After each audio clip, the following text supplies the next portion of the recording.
Mais ce que je dis souvent aux gens, un des résultats qu'on oublie et qu'on a tendance à oublier, c'est comment vous vous sentez quand vous sortez du bain de glace. Ouais. Mais je me sens bien. OK? Mais ça, c'est un résultat important. D'accord. OK? Fait que moi, je pars avec l'idée, en fait, que pourquoi est-ce qu'on a besoin d'aller chercher des effets physiologiques qui sont pas nécessairement là, puis pas réaliser, en fait, que juste le fait de bien se sentir, surtout si on le fait de façon sécuritaire, ben ça aussi, c'est un bénéfice super important, là. Vous écoutez Centré sur l'équilibre, le balado du Stromspa nordique. Découvrez un contenu bien-être avant-gardiste et audacieux offert en partenariat avec nos collaborateurs aux expertises variées. Joignez-vous à nous dans cette quête d'équilibre, un épisode à la fois. Bonjour à vous, c'est Evelyne. J'espère que vous allez bien. Bienvenue à un autre épisode du balado. Avis aux frileux et aux frileuses, il va beaucoup être question de froid. Aujourd'hui, on va parler de l'immersion en eau froide. Vous savez ce qu'on appelle les cold plunge en anglais? On voit que c'est de plus en plus populaire, de plus en plus mis de l'avant. On a décidé d'inviter deux personnes qui ont des points de vue complémentaires sur la question. Deux personnes qui plongent en eau froide à peu près toute l'année. Je vous les présente. On a d'abord une poète, une artiste, une activiste, une amatrice de la baignade en eau froide. Elle s'appelle Vanessa Bell. Bonjour Vanessa. Bonjour, merci de nous recevoir. Ben, écoute, on t'a invité parce que tu as fait paraître l'année passée ce super livre, Fendre les eaux, apprivoiser la baignade nordique. On suit ton propre parcours avec tes succès, mais aussi quelques échecs. Plusieurs échecs, disons-le. Et justement, ça démystifie cette pratique-là. C'est un sport pour toi ou c'est une pratique? C'est les deux. Les deux. OK. Bon, on y reviendra certainement. Je vous présente notre deuxième invité. Il s'appelle François Hamman. Il est biologiste, professeur titulaire à la Faculté des sciences de la santé de l'Université d'Ottawa. Allô, François? Allô? Ça fait 25 ans, presque 25 ans que tu étudies la question du froid. Oui, absolument. Puis en fait, je pensais jamais qu'on serait allé dans cette direction-là. Là. C'est la folie. Là. Quand j'ai commencé ça, moi, je voulais juste avoir un doctorat. Là. Je me suis choisi un sujet, j'adorais ça. En fait, j'ai toujours été dans le monde de la biologie, puis le froid, c'est un stress énorme. J'étais super intéressé à étudier ça, mais je pensais jamais que la planète perde de la boule à ce niveau-là par rapport au froid, puis qu'on aille justement dans les directions où on va en ce moment. Oui, bien justement, toi, ta spécialité, c'est les effets du froid sur le corps, comment on régule la température. Qu'est-ce que ça nous coûte énergétiquement aussi de ramener notre température à une normale? Mais je suis curieuse, Vanessa, en premier, comment tu as apprivoisé cette pratique-là, ce sport-là, qui est l'immersion en eau froide? Comment ça a commencé pour toi? Ben, un peu comme on parlait en dehors du micro avant que le podcast débute, moi, je peux pas mettre le doigt sur le moment précis où j'ai commencé, c'est-à-dire que petite enfant avec mon arrière-grand-mère dans la rivière en arrière de la maison, elle m'amenait puis elle disait envoie petite fille, tu sais enlève ton habit de neige, on va dans la rivière. Fait que C'est où à Québec? En Beauce. OK. Donc l'eau, d'abord, et c'est ce qui m'a amené à écrire Fendre les eaux, c'est que l'eau est mon élément favori. C'est celui dans lequel je me sens le plus vivante et le plus moi entièrement. Donc, il y a l'eau. Et après, ben ma saison favorite est l'hiver. De par mon écriture, tu l'as dit tout à l'heure, je suis poète, je suis autrice, je suis toujours amenée à être en Scandinavie. J'y vis, tu sais, assez souvent. Et donc, ce sont simplement deux éléments qui font partie de mon quotidien. Après, pour les besoins du livre, il y a une histoire qui raconte que effectivement, j'étais sur la frontière de la Russie et de la Norvège et que en attendant mon bateau, je regardais la mer absolument magnifique, translucide, et j'avais juste une envie, c'était d'y plonger, mais c'était descendre dans le cercle polaire arctique et je me suis dit c'est un peu bête, je vais peut-être mourir si j'y vais.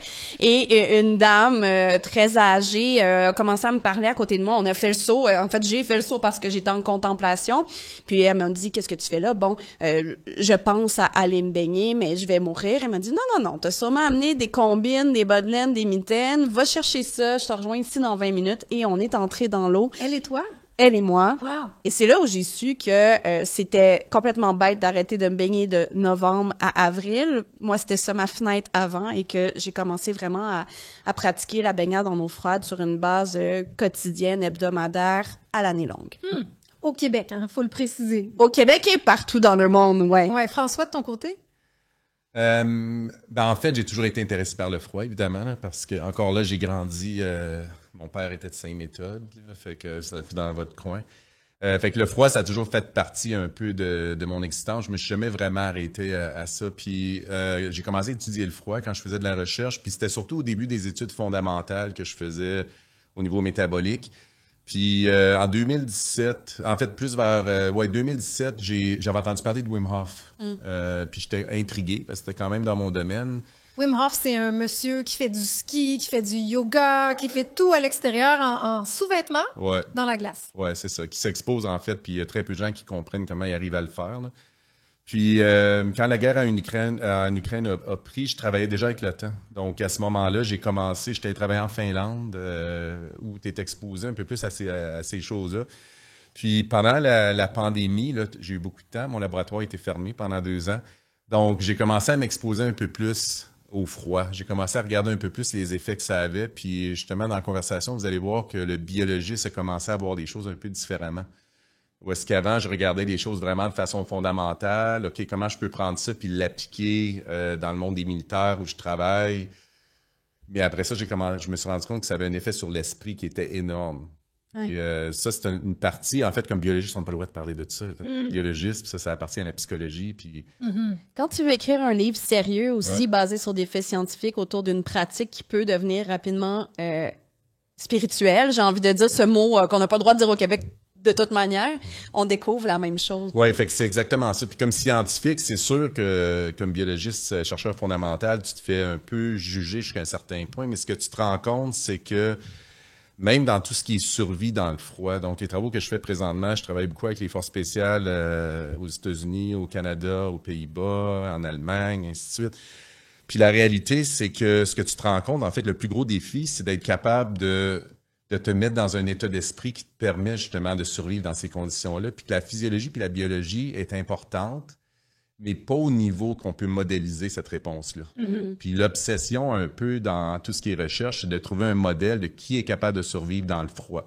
Et on voit une personne que selon les modèles ne devrait pas être capable de s'en tirer dans le froid, mais ça n'a rien à voir avec ça. Ouais, je comprends. Puis ça a à voir en fait avec sa capacité de résilience, de se préserver, être capable de prendre les bonnes décisions. Oui. Puis ce que ça a fait pour moi, en fait, c'est de vraiment changer les perspectives. Puis je donne des ateliers en ce moment. Puis dans les ateliers, je mets vraiment plus le focus sur la capacité de répondre au froid d'une façon où est-ce qu'on ressent le froid. Puis c'est correct de ressentir.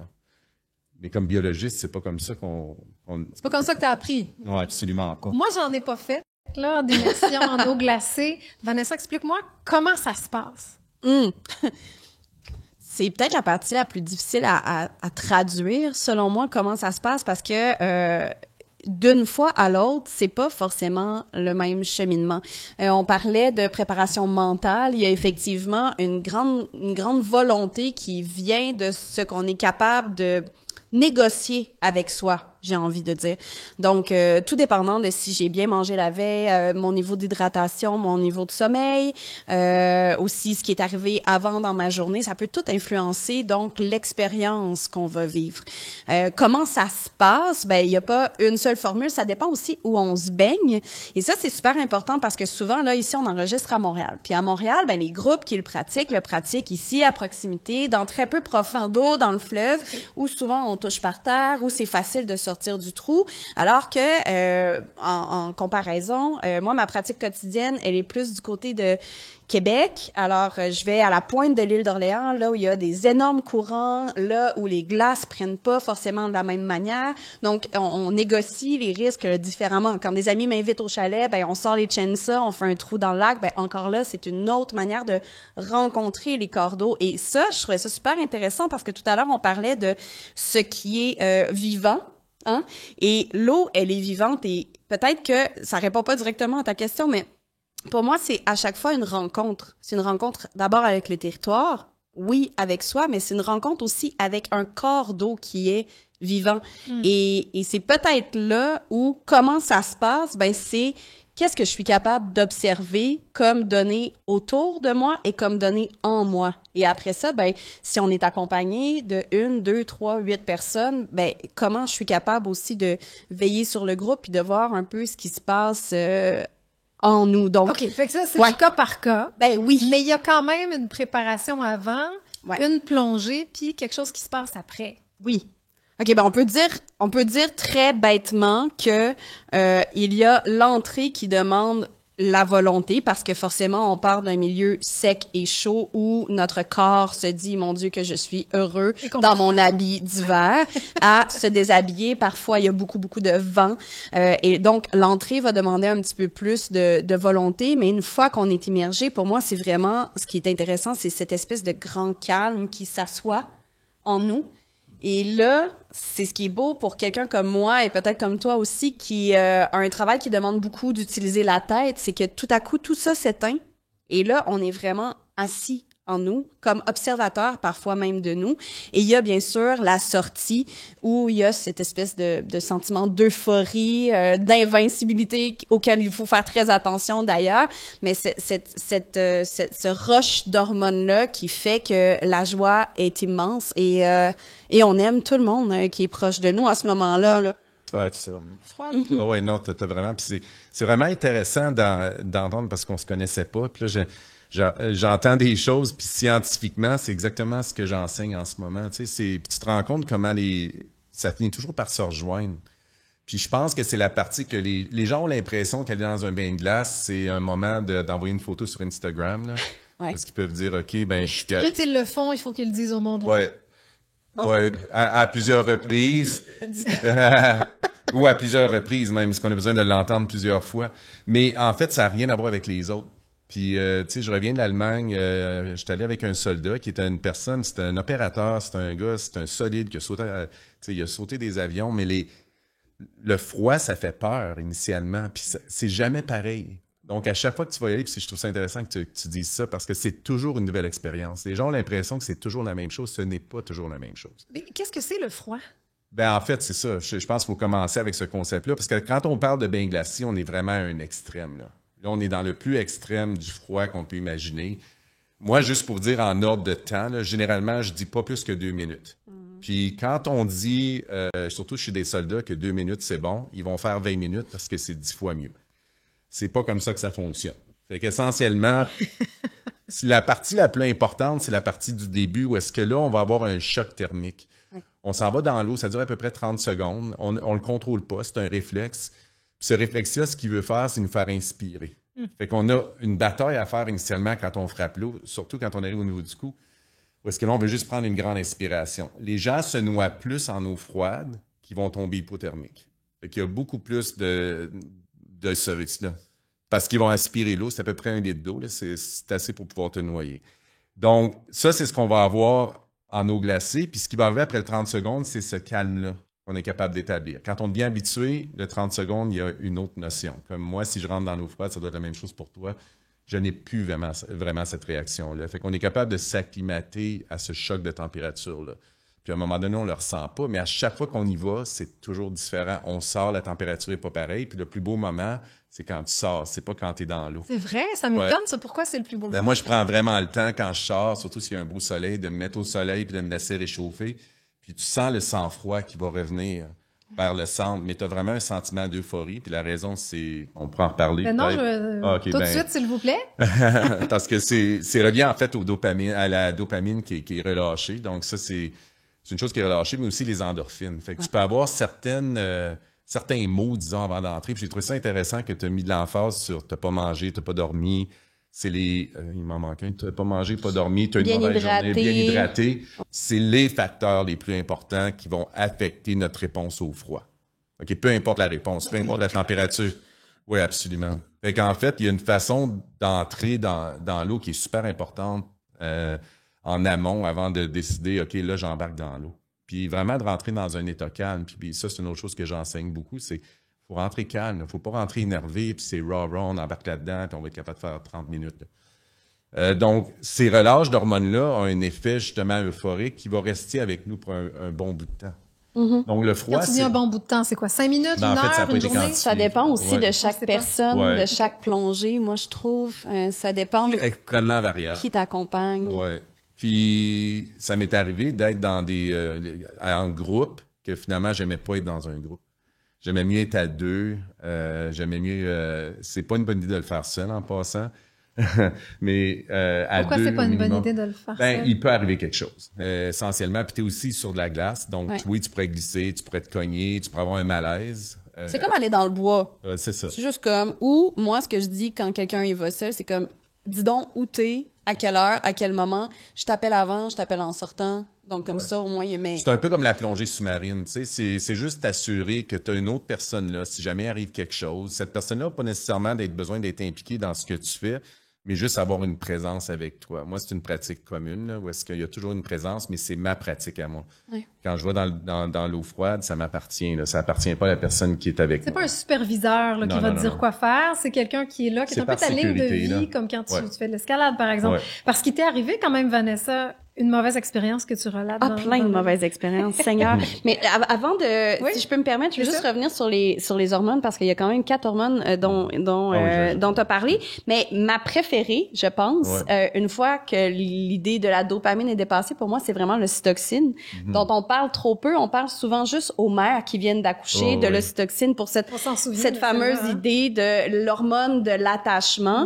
Ouais. Mais tu sais, ça m'est arrivé souvent d'être avec des gens et de me dire, mon Dieu, est-ce que finalement je suis amoureuse de François? Tout ce temps, je le savais pas. Puis là, c'est comme, un moment donné, tu débosses puis tu dis, mais non, c'était le... Non, c'était le bain de glace. Mais on le vit aussi quand on va au spa. Tu sais, quand on va au spa puis qu'on fait l'alternance chaud-froid Oui. et qu'on est avec quelqu'un, ça vient renforcer aussi. C'est quelque chose qu'on partage, mais c'est aussi chimiquement, physiquement, un lien supplémentaire qui se développe. Et je trouve ça super intéressant. En tout cas, les hormones, on pourra en parler très longtemps. Mais oui, ben, bien sûr, cette mauvaise expérience, ben, c'est évidemment, ça allait arriver un jour. C'est de l'hypothermie dans laquelle je suis tombée. Puis c'était une situation complètement... Et c'est là où, quand on parle de chaque plongée est différente et il faut pas se fier. C'était une journée de printemps où il faisait... Et comme le soleil était très, très, très, très chaud, mais l'eau n'était pas encore réchauffée parce qu'il y a encore beaucoup de glace et c'est peut-être... Moi, en tout cas, au printemps, je trouve que c'est le moment le plus difficile, là, avec les débâcles, le courant, les remous de froid. Et j'étais très excitée parce que mon amie Noémie est à Québec. On s'est rendu à l'île, on a plongé et là, ben, je me trouvais donc bien extraordinaire parce que ben la température était essentiellement prise par mon visage, puis mon visage était très au chaud à cause de ce soleil qui plombait sur moi. Et ben en sortant, en fait, je me suis rendu compte, ben premièrement, j'avais de la difficulté à sortir. Ma coordination fonctionnait plus très bien. Et c'est même mon ami qui m'a dit, je trouve que ça fait longtemps là que t'es là. On était sur 12 minutes, alors que je suis restée souvent de fois beaucoup plus longtemps que 12 minutes. Mais on était sur un 12 minutes qui était mal monitoré, où je me suis mal écoutée parce que justement, j'étais un phoque là cette fois-là. Je jouais dans les glaces, je passais la tête. On peut pousser des petits icebergs, c'est très très très amusant.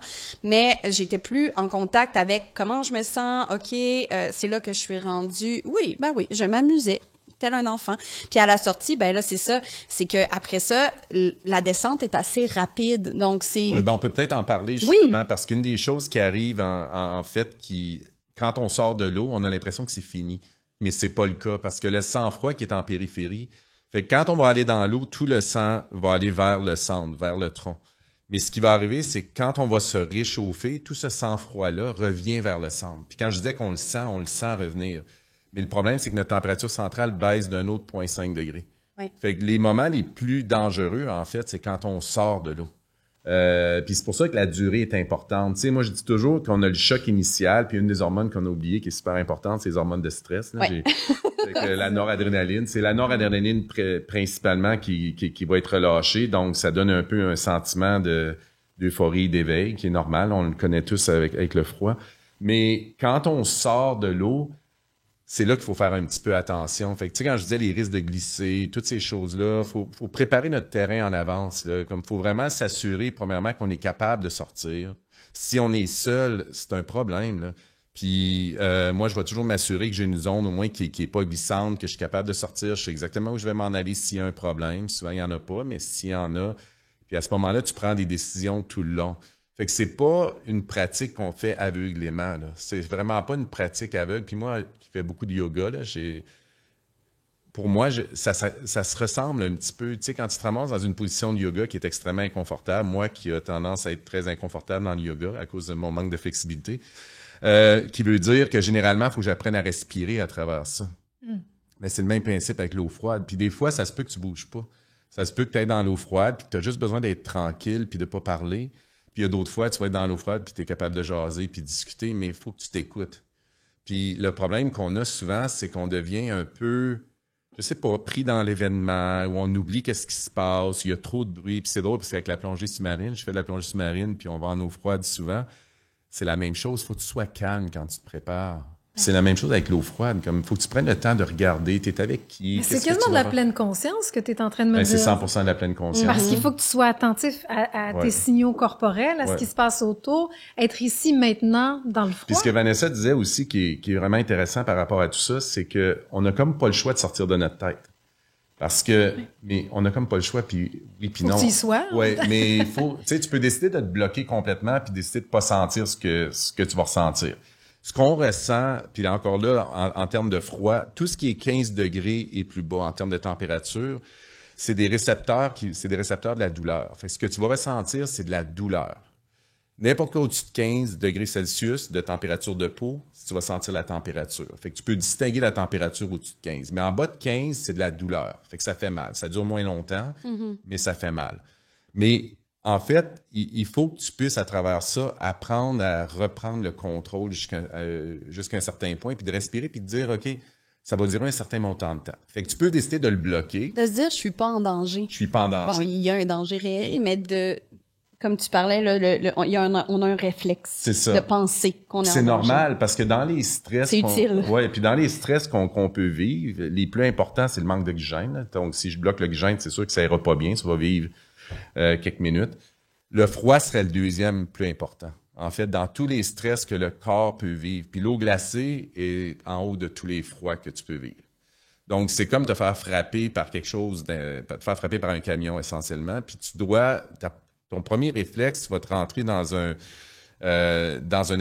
état de stress intense. Puis là, tu as le choix. Ok, tu peux rester dans cet état de stress-là, ou tu peux juste accepter ton moment en disant, OK, tout est en place, je suis correct, je vais respirer à travers ça.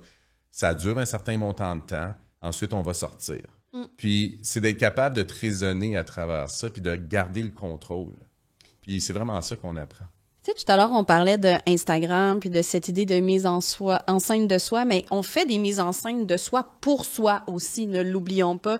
Puis, moi, je trouve, puis c'est ce que je répète souvent dans le livre, il y a des journées où je vais conduire 45 minutes, 1h30 pour arriver à mon endroit de baignade. Je vais marcher ma demi-heure avec mon pack-sac ou mon traîneau, avec, tu sais, mon bois, toutes mes affaires. Puis oui, ma pelle, bien sûr. Puis je vais arriver à l'endroit où je me baigne, puis je vais me dire, hey, ça me tente pas aujourd'hui. Puis c'est correct, ça aussi, il faut l'accepter. Puis c'est la même chose quand on va au spa. C'est comme, hey, t'as fait ton show, puis là, tu sors dehors, puis t'as pas envie d'aller dans le froid.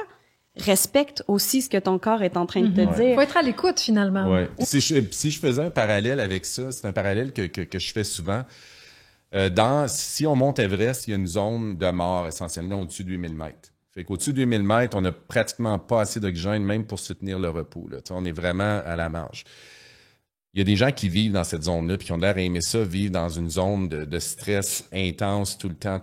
Mais à un moment donné, il faut réaliser où on est, puis que des fois, de redescendre, puis de décider, OK, j'irai pas. Je fais tous les jours mon bain de glace, là. Et aujourd'hui, ça fonctionne pas. Puis c'est correct. Comme il n'y a pas de problème, puis ça nous appartient. Puis en fait, dans la décision, puis dans ton niveau de bien-être, ça joue un rôle super important. Être capable de dire non est aussi important que de décider d'aller dans ton bain de glace. Ouais, il faut reconnaître sa limite, en fait. Puis c'est difficile parce qu'on est distrait, parce qu'il fait chaud, le soleil plombe sur notre peau. Mais ce que je retiens de ce que vous dites tous les deux, c'est qu'il faut pas prendre ça à la légère. Non. Mais en ce moment, il y a définitivement une mode autour de l'immersion en eau froide et dans les bains de glace en particulier. Et vous avez parlé des bienfaits avec les hormones qui sont relâchées. Si on parlait vraiment des risques, qu'est-ce qu'on risque quand on n'est pas bien préparé et qu'on s'en va, par exemple, se faire un trou et aller plonger dans quelque chose, dans une eau glacée, par exemple? Avant de répondre, j'ouvre une parenthèse juste pour revenir à la question de Wim Hof, qui est le guide présentement justement d'un pan de respiration de cette pratique-là. Et pour moi, c'est très important que tout à l'heure, avant qu'on entre en onde, je te disais pour moi, écrire le livre Fendre les os, ça a été difficile pour plusieurs choses. La première était que je parle à un vaste public, à des milliers de personnes, de quelque chose qui est accessible à tout le monde, mais qui n'est pas pour tout le monde. Alors, il y a une grande responsabilité là-dedans. Et là, tout à l'heure, tu parlais de cette idée-là d'Everest. Et il y a un palier, à l'Everest, où plusieurs personnes vont retourner, vont dire, je pense que c'est le camp 3, mais peut-être que je me trompe. Non, c'est ça. C'est le dernier camp avant de faire le sommet, qui est à 800 mètres pratiquement du sommet. Exact. Où plusieurs personnes se disent, mais ici, c'est ma limite physique, je ferai pas le dernier bout. Et il faut pas oublier que des personnes comme Wim Hof, qui ont une facilité ou qui vont vendre la chose comme étant une chose facile et accessible absolument à tout le monde, ont des dispositions physiques, mentales, qui leur permettent de faire l'impossible, disons-le ainsi. C'est ça que Donc, ça, tu sais, dans la question de la gestion des risques, je pense que c'est important parce qu'il y a beaucoup de gens qui me demandent, est-ce que tu pourrais m'initier? J'aimerais ça t'accompagner. Est-ce que tu peux me montrer comment faire? Mais si d'emblée, tu pars avec l'idée que c'est dangereux, que t'as pas envie, que tu veux pas, mais alors juste pourquoi le faire? Et je pense que ça, c'est peut-être un des premiers dangers, c'est de vouloir le faire parce que les autres le font, ou parce que c'est la tendance, comme certaines personnes s'inscrivent à des marathons parce que pendant plusieurs années, c'était la course à pied qui était à la chose mode. à faire. Ouais, le dépassement de soi. Puis je pense que la question du pourquoi, c'est quelque chose d'extrêmement important parce que souvent, on se pose pas vraiment cette question-là. Puis je pense que si on s'arrête pour se la poser, surtout avec le bain froid, puis moi, ça m'est arrivé d'arriver puis de pas le faire, là. Puis j'ai des amis qui en ont fait énormément de bains de glace, puis nous autres, on se respecte à l'intérieur de ça. Là, comme si tu décides, tu le fais pas. Encore la même chose que la plongée sous-marine. Tu décides de pas plonger. Mais tu risques quoi? Ben, en termes de risque, en fait, il y en a plusieurs. Là. Puis là, ça dépend si on le fait en eau libre. Là. Donc, si on le fait dans un lac, dans une rivière. Fait que c'est sûr que dans une rivière, le courant, c'est un problème sérieux. Là. Dans le fleuve aussi. Puis c'est ça. Puis dans la rivière des Outaouais où je vais, moi, on sent le courant. Fait que c'est sûr que même si tu te fais un trou dans la glace puis tu descends, si tu glisses ou peu importe, tu peux partir avec le courant. Là, tu as un problème si tu n'as pas un autre trou ailleurs. Fait que c'est sûr que tu as des risques en termes de ta gestion de ton environnement. En plongée, on fait toujours un trou en triangle parce que ça nous permet de sortir plus facilement. La majorité des gens vont faire des trous carrés. Fait que ça, c'est des petites choses en termes de l'organisation. S'assurer qu'on a un endroit pour se réchauffer, justement, parce qu'en sachant pas qu'est-ce qui va arriver, on a besoin d'être capable de se réchauffer. Fait qu'il y a beaucoup de planification autour de ça. Puis c'est sûr que si tu pars avec l'idée qu'il n'y a aucun risque, que c'est tout bon pour la santé, tu vas peut-être oublier certaines choses. Fait que moi, je pense que ça, c'est une première partie d'une personne qui accompagne des gens, c'est d'être, si tu es pour accompagner des gens, il faut que tu sois conscient des risques. L'autre chose, c'est les risques biologiques. Fait que c'est sûr que tu vas avoir des risques biologiques. Puis dans ces risques biologiques-là, ben peut-être le plus évident, c'est que si je décide de faire un bain de glace puis il fait moins 20 à moins 40 dehors, ben tu peux avoir des engelures parce que t'es pas isolé puis t'es pas protégé. On sait qu'on a une engelure. Ben ça fait mal. Ça fait mal. Extrêmement mal. C'est extrêmement mal. Moi, j'ai le syndrome de Raynaud, donc j'ai l'habitude. Qu'est-ce que c'est le syndrome de Raynaud? De manière vulgarisée, là, c'est juste un problème où le sang se rend mal aux extrémités. Donc, à la base, mes mains sont toujours froides. Même que l'été, quand je me baigne, je peux avoir des engelures maintenant. Probablement à cause d'une exposition au froid, peut-être qui a été trop prolongée par le passé. Mais c'est quelque chose que j'ai depuis que je suis jeune. Puis il y a beaucoup de gens dans la population qui ont ça. Donc, le danger avec les engelures, à part le fait qu'il y a une engelure et donc une perte de sensibilité puis que c'est une brûlure, en fait, finalement. L'autre danger, ben, c'est quand on sort, il faut enlever le costume de bain. Il faut avoir la dextérité des mains pour être capable de se sécher, de se rhabiller, d'attacher ses bottes. Parce que si on est moindrement sur une banquise ou sur un endroit qui est glacé, ben c'est pas vrai que tu repars avec tes bottes pas attachées parce que là t'es dans un autre genre de gestion de risque. Donc tout ce qui touche vraiment tout ce qui peut toucher la maniabilité des mains est un enjeu premier. Tu plonges avec des gants? Oui. Toi aussi, François? Oui, toujours des gants puis toujours des bottes de plongée aussi. Fait que j'ai toujours 5 mm aux pieds puis 5 mm aux mains. Ça, c'est non négociable. Puis tu vois, moi, j'ai du 8 maintenant. Ah ben moi, j'ai la tête à l'eau. Puis l'hiver dernier, j'ai découvert que si je mettais une paire de bas de laine dans mes bottes de néoprène, c'était encore mieux et j'ai arrêté de me dire que j'étais bonne. J'ai comme fait, ah mais non, moi, mes pieds sont fragiles, je vais les protéger davantage. Ça, c'est complètement non négociable. Là. Les gens qui vont dire que c'est pas la vraie pratique, c'est dangereux. Là. Honnêtement, c'est probablement... Tes extrémités, tu dois les protéger. Tu n'as pas le choix. Puis tu vas aller en pleine vasoconstriction. Ce que ça veut dire, c'est que tu n'as pas de sang qui s'en va vers les mains puis les pieds. Fait que ta température baisse. Fait qu'un autre risque, sans avoir d'engelure, c'est les lésions qui sont pas reliées aux engelures. qu'on appelle pied de tranchée, en fait, pendant la Première Guerre mondiale, qui peut arriver aussi au niveau des mains, qui est du dommage au niveau des nerfs. Fait que ce dommage-là, il est permanent. Là. Ce que ça va faire, c'est que tu vas développer une hypersensibilité. Donc, la prochaine fois que tu vas retourner dans le froid, puis ça, on le voit beaucoup chez les gens qui pratiquent, surtout les gens qui font pas attention. Moi, tous ceux que j'ai vus qui portaient pas de gants et pas de bottes, après avoir passé un petit séjour avec moi, portent des gants et des bottes maintenant. Puis la majorité des gens que j'ai vus étaient blessés. Alors, François, il développe une hypersensibilité, y compris au froid, donc. Y compris au froid, oui. Puis tu peux développer aussi le syndrome de Raynaud. Encore là, le lien n'est pas clair parce que ça n'a pas été très bien démontré. Mais la majorité des gens avec qui j'ai plongé en eau froide ont tendance à développer des blessures non reliées aux engelures. Donc, c'est super important de se protéger. Vanessa, François, on profite de la présence de tous nos invités pour poser la même question à tout le monde et chaque fois, les réponses sont différentes. C'est vraiment le fun comme jeu. Vanessa, quelle est ta définition de l'équilibre? Est-ce que j'ai une définition? Je ne penserais pas. Assurément, c'est quelque chose que j'arrive pas à atteindre. Je suis une personne vraiment excessive dans tout ce que j'entreprends. Donc, l'équilibre est peut-être quelque chose que je poursuivrai jusqu'à la fin de mes jours. Une espèce de balancement entre une vie professionnelle, amoureuse, amicale, physique, sexuelle, émotionnelle, spirituelle. C'est évidemment multidimensionnel. Je dois pas être la première à le nommer. L'équilibre est une chose, je pense, aussi variable selon l'âge et selon les stades de vie dans lesquels on se trouve et ce qu'on a besoin de prioriser.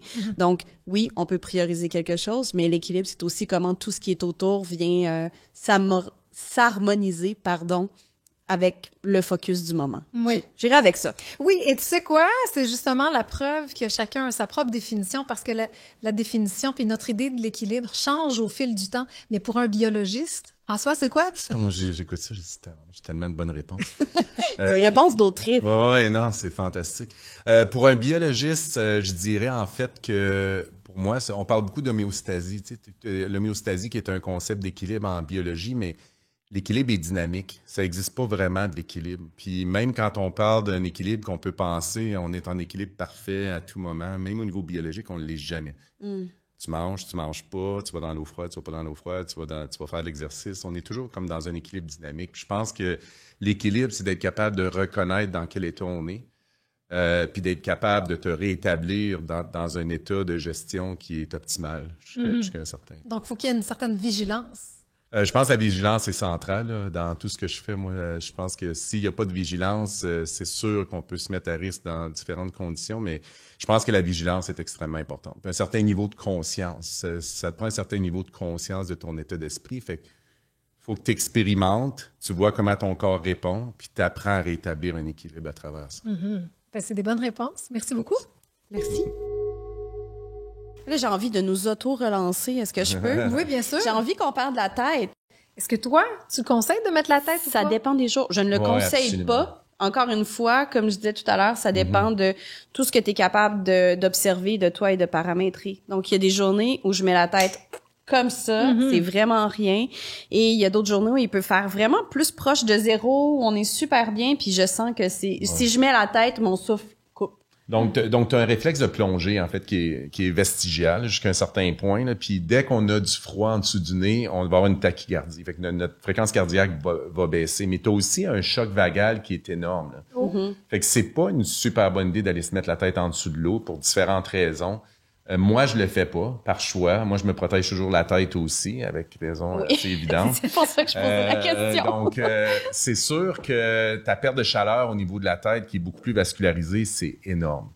Mais c'est un choc énorme pour le système. Puis la question qu'on peut se poser, c'est est-ce qu'il est essentiel dans qu'est-ce qu'on essaye d'accomplir? Oui. Ben, ça revient au pourquoi de tout à l'heure. Pourquoi je le fais? Puis dans un bain glacé, honnêtement, une fois que tu es dans l'eau glacée jusqu'au cou, même les mains protégées puis protégées, là, c'est bon en masse. Puis c'est pas Puis moi, je dis toujours 2 à 3 minutes.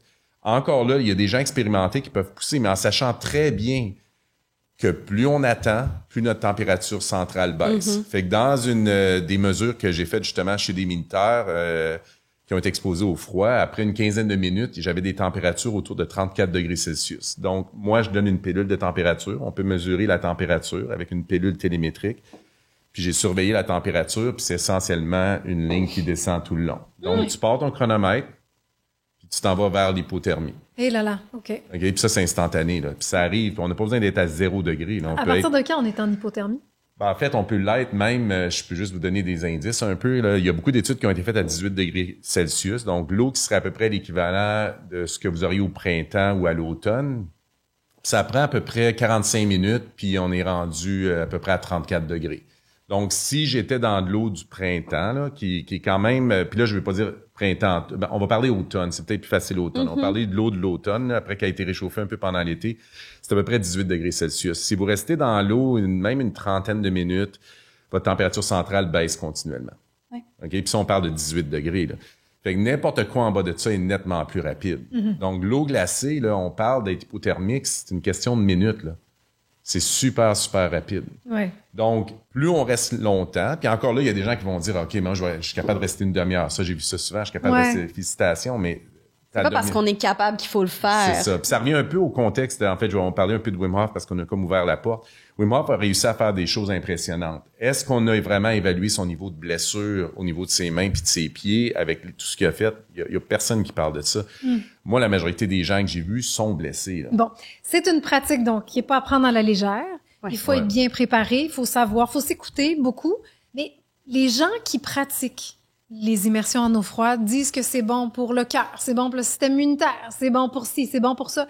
Quels sont les bienfaits connus réels des immersions en eau froide, François?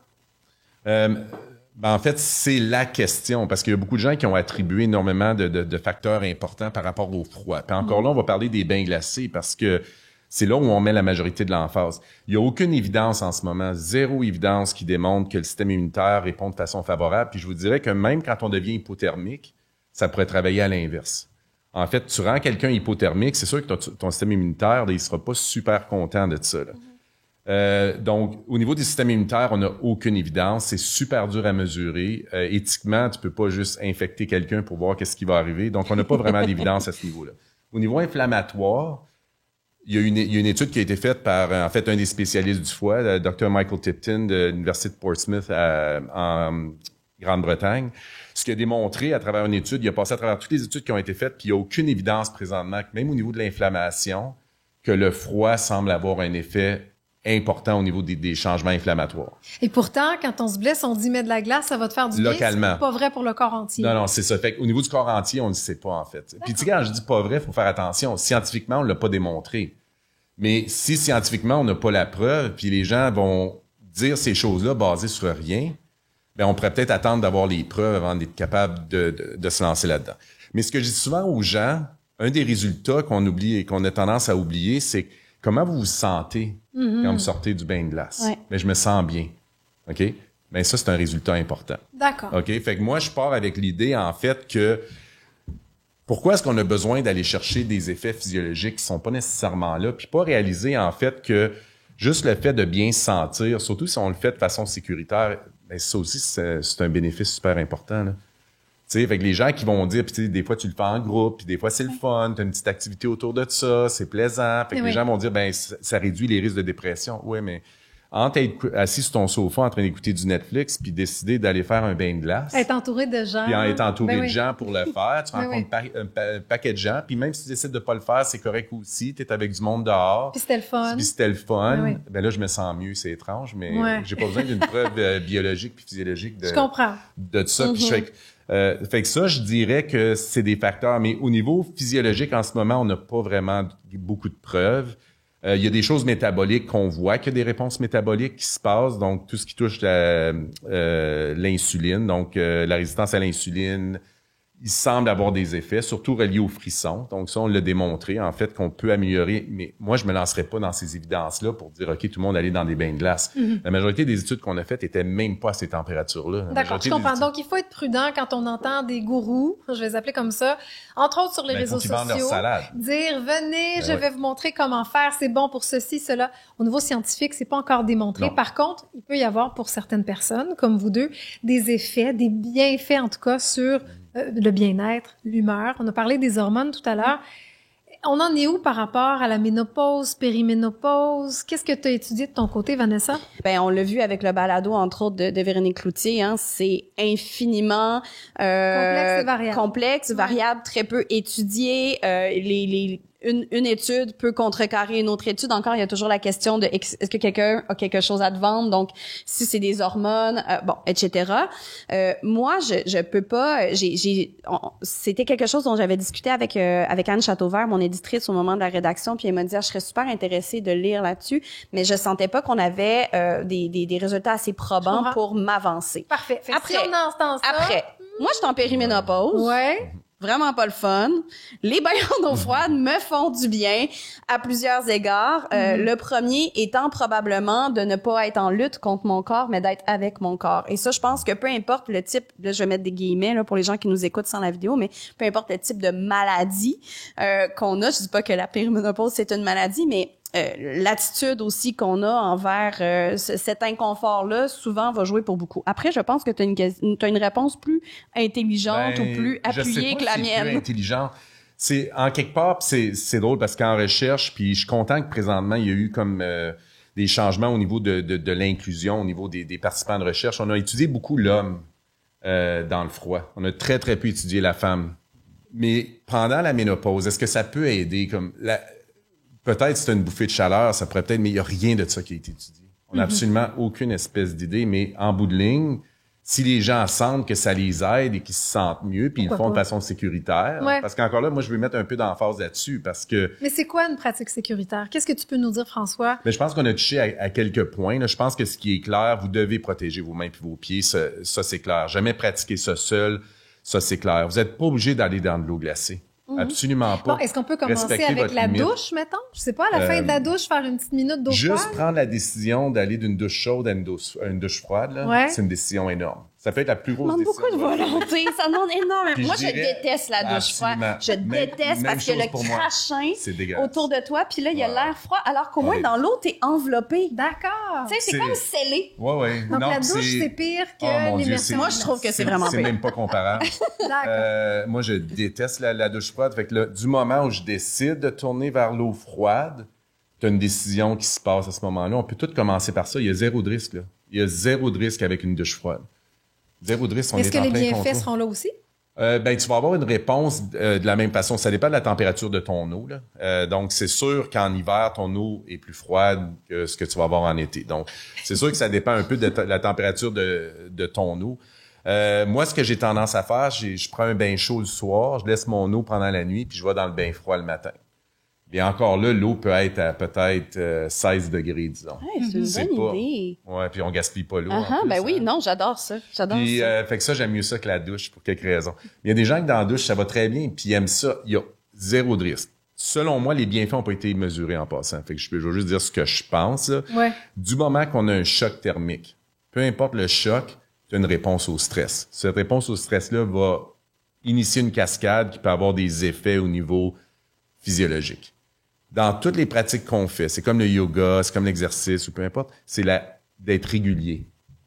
Puis de pas juste le faire une fois. T'sais, moi, j'ai fait ça une fois, puis là, je suis correct, là, je suis blindé. La fameuse baignade du Nouvel An, c'est une des plus dangereuses pour plein de raisons, excluant l'alcool et l'ivresse générale, là, parce que souvent, il y a beaucoup de gens, mais cette fameuse baignade-là, une fois par année. On appelle ça le Polar Bear Swim, c'est-à-dire que le 1er janvier, pour lancer l'année, on s'en va se lancer dans une eau froide. Puis le meilleur exemple de ça, tu sais, si je me mets à faire de l'exercice, j'ai jamais fait d'exercice avant, je vais-tu commencer avec des sprints de 100 mètres ou des sprints de 50 mètres ou je vais commencer à marcher? Ben, ça nous prend une progression, là. Et peut-être qu'on revient au début du podcast où tu te demandais est-ce que c'est un sport ou est-ce que c'est, j'ai oublié, c'était quoi? Une pratique. En tout cas, moi, l'avenue que j'ai choisi de prendre dans ce livre-là, c'est vraiment de dire que c'est un sport et que je compare tout le temps, en fait, au yoga ou à la pratique même d'un instrument avant, parce que la respiration est le cœur de cette pratique-là. Mais c'est un sport au sens où il y a une acclimatation, il y a une préparation, il y a la question de l'endurance du quotidien, de tout ce qu'on peut préparer en amont à une baignade ressemble à tout ce qu'on prépare en amont de faire un marathon ou de faire une activité qui nous demande un plus grand déploiement d'énergie. Donc, oui, c'est un sport, oui, ça peut être une pratique, tout dépend comment on le vit. Puis là, je veux pas tomber dans la dualité homme-femme parce que c'est vraiment quelque chose qui me déplaît, mais je veux juste glisser un mot sur le fait qu'on a parlé de la ménopause, on a parlé des groupes de militaires qui sont étudiés, mais on le voit aussi, deux tendances très distinctes dans la baignade en eau froide, c'est-à-dire que beaucoup de femmes, par exemple, si on pense à la Scandinavie, beaucoup de femmes plus âgées vont se baigner en groupe de femmes, hein, un peu comme, moi j'aime beaucoup l'image des épaulards qui vivent en pente, mais donc il y a ça où on est plus dans la question d'une activité sociale. Et à l'inverse, on va voir beaucoup de vidéos sur les réseaux sociaux, par exemple, d'hommes déguisés en semi-vikings avec des haches qui vont sauter dans le bas d'une chute, d'une falaise. Et on est comme, oui, OK, c'est deux manières de voir le bain en eau froide. Je peux vous dire qu'avec les soldats, on voit la différence aussi. Fait que les femmes versus les hommes, je vois une différence énorme. Laquelle? Ben, les femmes vont arriver dans un état d'esprit qui est assez différent comparativement aux hommes. Puis je pense que dans les hommes, il y a un peu ce côté d'ego-là où est-ce qu'on essaye de démontrer en fait qu'on est capable puis de pousser au lieu d'être plus dans l'acceptation. Puis moi, j'ai vu des femmes en fait se débrouiller nettement mieux que des hommes dans la majorité des expositions que j'ai faites. Parce que ce qu'ils ont appris à faire, c'est de réussir à reconnecter leur tête et leur cœur et leur corps. Tu sais, être capable de vraiment se reconnecter. Puis les femmes, arrivent avec une attitude qui est totalement différente. Puis les hommes, ben, ils se font casser assez vite parce que dans ton bain de glace, c'est pas toi qui vas gagner, là. Fait que, mais y a-t-il quelque chose à gagner, même? Je veux dire, gagner quoi? L'euphorie, la connexion au territoire, à soi, aux amis. C'est pas un nombre de minutes, là. Non, mais c'est ça. Mais je te dirais que pour beaucoup d'hommes, c'est d'aller vers l'extrême. De démontrer le plus extrême vers... Puis encore là, il faut faire attention. Faut pas généraliser. Ben non, c'est pour ça que je disais, je veux pas aller dans une dichotomie, mais moi,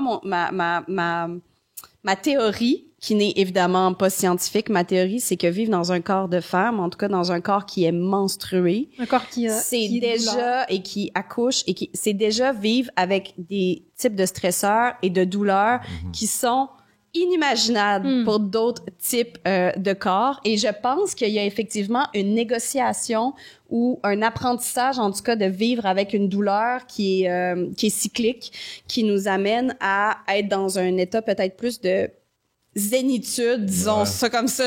C'est vraiment pas le bon mot, mais voilà. Bon, si on veut s'initier, on n'y va pas tout seul, mais est-ce qu'il y a des clubs? Comment on fait pour s'initier à la baignade en eau froide? Ça, c'est une bonne question. Je ne savais pas, non? Moi, j'aime beaucoup la passation. Puis là, c'est quelque chose sur lequel on n'a pas ouvert, mais moi, je pense que comme plusieurs rites, parce qu'on n'a pas parlé de l'aspect rituel de la baignade en eau froide, mais je pense que d'être initié par quelqu'un qui a déjà une pratique, après, tu sais, ça se multiplie. Moi, j'opterais pour ce genre d'initiation-là si j'avais à être initiée. Après ça, oui, il existe des groupes sur les réseaux sociaux qu'on peut chercher assez facilement, retrouver selon les régions. Mais on se tient loin, par exemple, des groupes où il y a 15 personnes en même temps qui sont dans mais encore là, ça dépend du groupe. Mais moi aussi, puis je suis entièrement d'accord parce que je pense qu'il faut faire ça par étapes. Je pense qu'en quelque part, juste se garrocher dans l'eau glacée, on n'a pas gagné. On peut observer les premières fois. Ouais, c'est ça. Tu peux juste y aller puis voir un peu ce que ça a l'air. Tu peux mettre les pieds. Tu peux commencer les pieds protégés. Tu peux aller jusqu'aux hanches si tu veux tranquillement, mais c'est sûr qu'il faut que tu y ailles par étapes puis pas te sentir obligé de le faire. Donc tu n'es jamais obligé de le faire. L'autre chose, c'est je pense de s'informer au niveau des risques. Puis rarement, si une personne ne vous donne aucun risque par rapport à ça, puis juste des bienfaits, il y a un super bon livre si vous voulez le fendre les os, apprivoiser la baignade nordique. Si vous vous informez pas au niveau des risques, puis je dis toujours ça à mes étudiants à l'université, si quelqu'un vous arrive avec une certitude, méfiez-vous toujours. Parce que des certitudes dans la biologie humaine, ça n'existe pas. Il y a certaines certitudes. Si je saute en bas d'une falaise, j'ai des chances de mourir. Ça, c'est une certitude. Mais quand ça arrive au bain de glace, juste avoir des bienfaits, là, posez-vous des questions. Parce que c'est sûr qu'il y a des risques. Puis moi, il y a des gens que j'ai rencontrés, des gourous, qui disaient faut pas parler des risques. Mais voyons. Ouais, non, il faut pas en parler parce que si on parle des risques, ben ça décourage. Ça décourage. Mais puis ce que j'ai à vendre ne sera pas vendu. Oui, il faut parler des risques parce que les risques, en fait, font partie de la pratique. Il y a des risques au yoga aussi, là, tu sais, surtout pour moi quand je fais du yoga. Il y a toujours Puis peut-être se souvenir aussi de ce qui est à vendre, c'est pas toujours quelque chose qui est monnayable pour certaines personnes. Qui est à vendre, c'est l'ego, c'est la gloire, c'est le culte de la personnalité. Il faut pas oublier ces choses-là. Mais pour moi, vraiment, la baignade nordique, elle tient beaucoup du rituel. Il y a quelque chose de très sacré là-dedans. C'est la dimension qu'on oublie toujours, pas qu'on oublie, mais qui est souvent mise sous le tapis. Ce sera peut-être le sujet de notre prochaine session, François et moi avec toi, mais il y a vraiment cette idée-là. Donc, pour moi, j'irais vraiment vers l'idée de passation, l'idée de rencontre. Donc, informez-vous. Il y a toujours quelqu'un qui connaît quelqu'un. Allons-y comme ça. C'est peut-être le meilleur bienfait, en fait. Puis pas s'inquiéter des bienfaits biologiques, là, mais de regarder ce que ça fait au niveau de notre esprit, puis comment on se sent. François, Vanessa, merci. Merci de nous avoir reçus. C'est ce qui conclut l'épisode d'aujourd'hui. On espère que vous avez apprécié la discussion. Si le contenu vous a plu, on vous invite à partager l'épisode et à laisser un avis sur la plateforme de votre choix. Vous pouvez également nous suivre sur nos réseaux sociaux et sur notre site internet au stromspa.com. En vous abonnant à notre infolette, soyez certain de ne rien manquer. Merci pour votre précieuse écoute et au plaisir de vous retrouver lors du prochain épisode. À bientôt!